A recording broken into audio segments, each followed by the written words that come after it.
안녕하세요. 커피 비평가협회 박영순입니다. 커피 문화가 확산되면서 커피를 공부하고자 하는 분들이 늘어나고 있습니다. 커피를 얼마나 잘 추출하는지는 카페를 창업하거나 커피 관련 분야에 진출하는데 좋은 기술, 지식이 되고 있습니다. 바리스타는 국가 자격증은 아닙니다만 NCS 국가 직무능력 표준에서 그 기준을 제시하고 있습니다. 자, 저와 함께 어떻게 하면 좋은 바리스타가 될 수 있을지 함께 공부해 보실까요? 이거는 소형 자동 로스팅기로 로스팅의 원리를 이해하는 데 도움이 됩니다. 지금 에티오피아 워시드 커피, 같은 커피 100g씩 두 종류가 있습니다. 에스프레소 추출을 위해서 약간 1차 크랙이 완전히 벗어나는 2차 크랙까지 다가가는 다크 로스팅을 할 겁니다. 지금 두 개의 버튼이 있는데 먼저 가운데 미디움 버튼을 누르면 드립에 적절한 로스팅이 될 것이고, 다크를 누르면 에스프레소나 모카포트, 프렌치 프레스에 적절한 로스팅을 할 수 있습니다. 다크 버튼을 눌러서 에스프레소나 모카포트, 제집애 정도, 거의 2차 크랙에 다가가는 로스팅을 진행해 보겠습니다.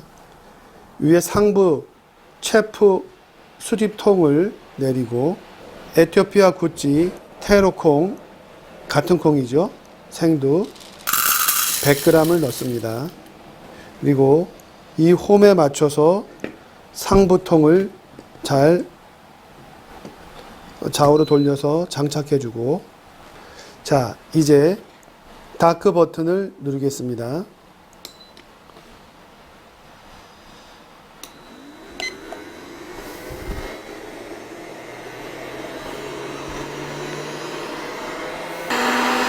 매드 버튼을 누를 때보다 훨씬 더 강력한 열풍이 나와서 소리가 상대적으로 더 큽니다. 이렇게 소형 로스팅기 같은 경우에는 바람의 세기로 콩에 가하는 열을 조절하게 됩니다. 뜨거운 바람이 양이 많을수록 콩에 전달되는 열이 강하다고 보는 것이고요. 또 다른 형태는 열풍의 강도를 조절하면서 콩의 움직임을 또 조절하는 방식도 있습니다만, 이 경우에는 열풍에 의해서 콩이 돌아가는 것이고, 콩에 주는 열의 양은 열풍의 세기로 조절되는 방식입니다. 생두의 색상은 수분이 날아가면서 이젠 약간 건조해진다는 느낌을 받고요. 위에 열은 닿지 않는 한 그렇게 뜨거운 느낌은 없습니다. 역시 3분으로 다가가면서 한 단계 열풍 세기의 조절이 있을 것입니다. 그것은 소리의 세기가 줄어드는 걸로 감지할 수 있습니다. 예, 지금 소리가 약간 줄어들었습니다. 이젠 콩 속으로 열이 고르게 퍼져나가는 단계라고 보면 됩니다. 색깔은 약간 노란빛을 띠기 시작했는데, 지금 나타나는 이 노란빛은 마이야르 리액션의 시작이라기보다는 수분이 날아가면서 나타나는 현상이라고 보셔도 좋겠습니다. 통상 마이야르 리액션의 정점은 콩의 온도가 섭씨 150에서 160이 달할 때라고 하는데, 아직 그 온도까지 달하고 있지는 못하고 있는 것으로 보입니다.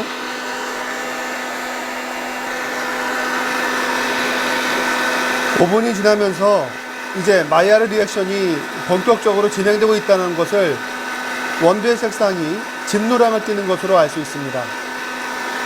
위에 감지되는 열은 온도를 재는 것은 아닙니다만 보다 뜨거워져서 이제 손을 2단계에서는 멈추고 있지 못할 정도로 뜨거운 상황이 되고 있습니다. 화상에 늘 주의하셔야 됩니다.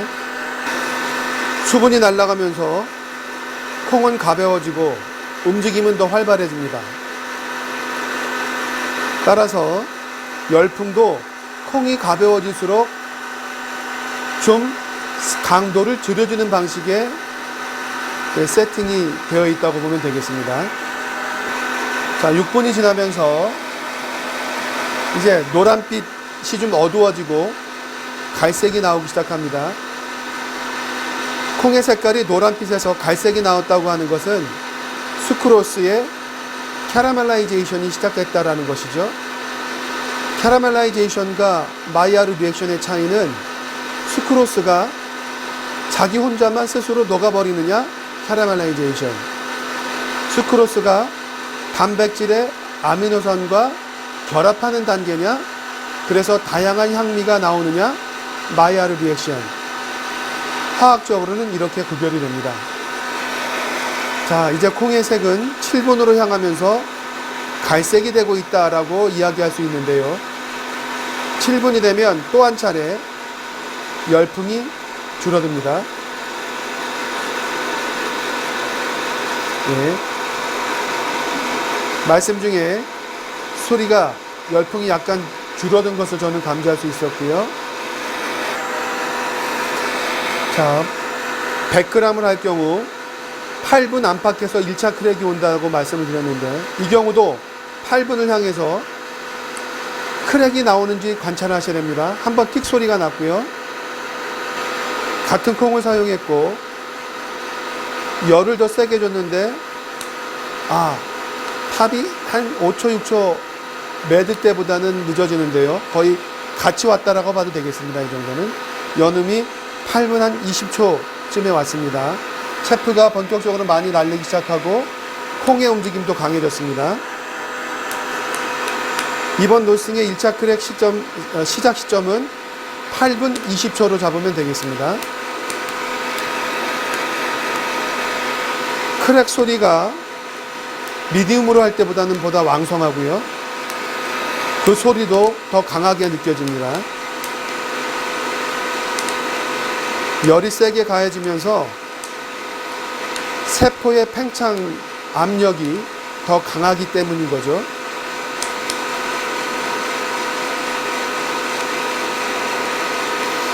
드립 정도라면 지금 배출하는 게 좋겠습니다만, 다크 로스팅 할 때에는 2차 크랙까지 다가가는 것이 로스팅의 목적이기 때문에 더 두겠습니다. 그리고 로스팅하는 사람의 집중을 위해서 10분 정도가 되면 경고음이 납니다. 자, 10분에 다가가면서 경고음이 났고 열풍이 또 줄어들었습니다. 이 경고음이 나면 안에를 관찰하고 소리로 듣고 색상을 보면서 배출할 것인지를 판단하시면 됩니다. 이제 1차 크랙이 잦아들기 시작하면 본격적으로 연기가 나오기 시작합니다. 역시 이 세팅 값은 12분까지 열이 가해지는 건데, 연기의 발생이 심하고 지금 2차 크랙도 서서히 오는 단계입니다. 조금 더 두었다가 배출을 하겠습니다. 앞에 로스팅과 비교하기 위해서입니다. 자, 2차 크랙이 본격적으로 시작됐기 때문에 쿨링 버튼을 누르겠습니다. 연기가 사라질 것입니다. 더 이상 열이 가해지지 않습니다. 쿨링 시키는 과정입니다. 열이 가해지지 않으면서 연기가 사라졌고요. 예, 위에도 차가운 바람이 나오면서 온도도 많이 떨어진 상태입니다. 자, 쿨링이 끝났고 손으로 이제 될 정도가 됩니다. 네.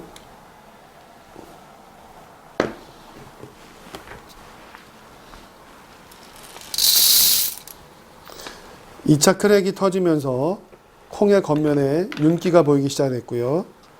자, 다음 체프통도 아마 가벼워지니까 역시 위로 올라간 콩들이 이렇게 섞여 있습니다만 이건 채를 통해서 걸러서 사용하시면 되겠습니다. 그리고 손으로 잡아도 뜨거울 정도까지, 화상을 입을 정도는 아니지만 그래도 뜨거우니까 댁에서 하실 때는 장갑을 끼고 하시는 것, 혹은 젖은 수건을 갖고 옆에다 두시는 것도 좋겠습니다.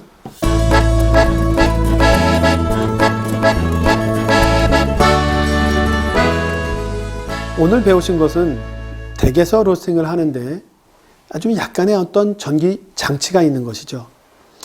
뭐 비싸진 않다고 하지만 비용이 드는 거니까 수망과 냄비보다는 부담이 될 수 있겠습니다. 하지만 수망과 냄비 그 다음에 이제 시간과 열량의 함수를 좀 계산해 가면서 적용을 달리해 가면서 맛이 어떻게 표현되는지를 공부하기 위해서는 홈 로스팅기를 활용해 보는 것이 도움이 될 수 있겠습니다. 자, 이건 대부분이 자동으로 되어 있습니다. 버튼만 누르면 일정 시간이 되면 적절히 드림용으로 볶이기도 하고요. 또 적정한 시간이 되면 또 에소프레소가 될 수 있도록 그렇게 되어 있는데요. 자동에만 의존하지 마시고 이거를 인위적으로 로스팅에 대한 열량과 시간을 조절해 가면 결과가 달라지는 것을 우리가 볼 수 있거든요. 이렇게 자동화된 홈 로스팅기들 요즘 브랜드도 많이 나오고 있는데요. 이걸 인위적으로 조작하면서 시간과 열량의 함수를 풀어보는 재미를 느끼셨으면 좋겠습니다.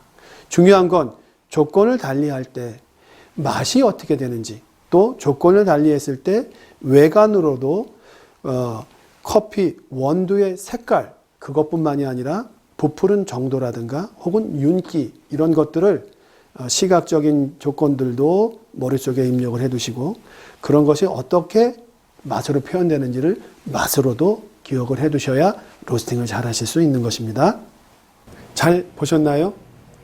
자, 이런 기본기를 잘 아시면 다양한 커피생들을 올바르게 볶으실 수 있을 것입니다. 커피는 산지나 품종에 따라 다양하지만 커피를 볶는 그 기본은 결국 시간과 열량의 함수였다는 걸 이젠 아셨죠? 자, 이제 여러분은 커피 로스터입니다. 감사합니다.